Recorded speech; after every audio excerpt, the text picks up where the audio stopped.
mengasihi. Ini firman Tuhan, ini adalah janji Tuhan kepada umat Israel. Janji keselamatan, janji perlindungan.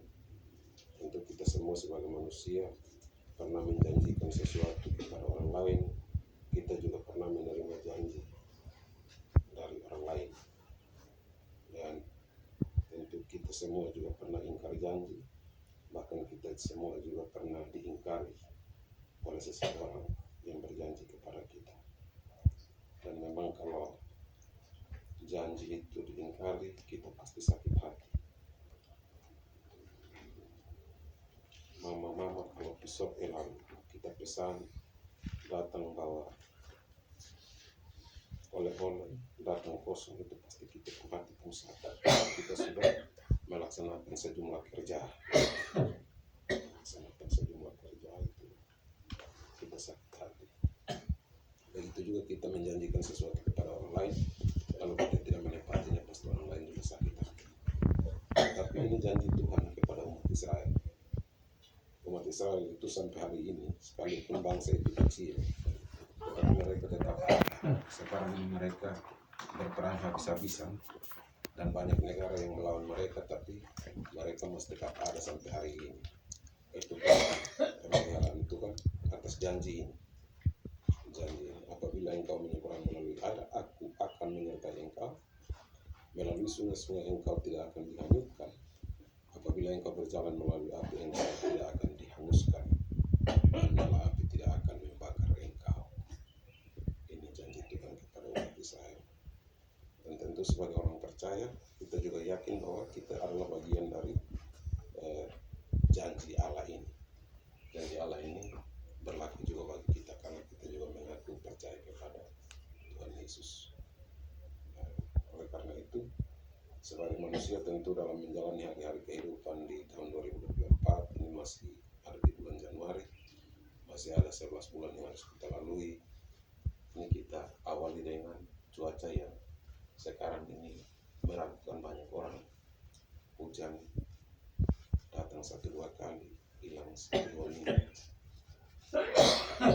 datang 2-3 hari, dia kembali pergi itu bulan baru dia datang lagi. Ini buat manusia, kita sebagai pemanfaat curah hujan ini, kita merasa ini bagaimana. Tetapi kita percaya bahwa janji Tuhan ini berlaku bagi kita. Tuhan tidak pernah membiarkan kita. Kenapa? Karena dalam ayat 4 itu dia bilang, karena engkau berharga di mata Tuhan. Kita yang sangat berharga. Sesuatu yang berharga, kita kalau beli barang berharga itu kita jaga baik-baik, kita pelihara baik-baik, kita simpan di tempat yang aman dan lain sebagainya. Tentu Tuhan menganggap kita ini berharga, dia sudah beli kita. Dia beli kita ini. Dia beli kita itu yang dengan datangnya Tuhan Yesus, mati, bangkit dan lain sebagainya, itu dia beli. Oleh karena itu kita ini berharga di mata Tuhan, dan dia terus menjaga kita. Kita ini dia punya barang berharga.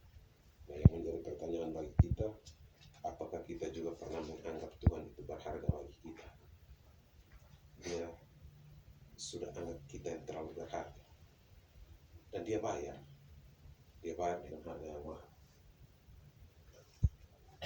Nah, tentu barang mahal itu, kalau kita manusia, saya beli barang mahal, kita simpan di tempat yang aman, tempat yang baik.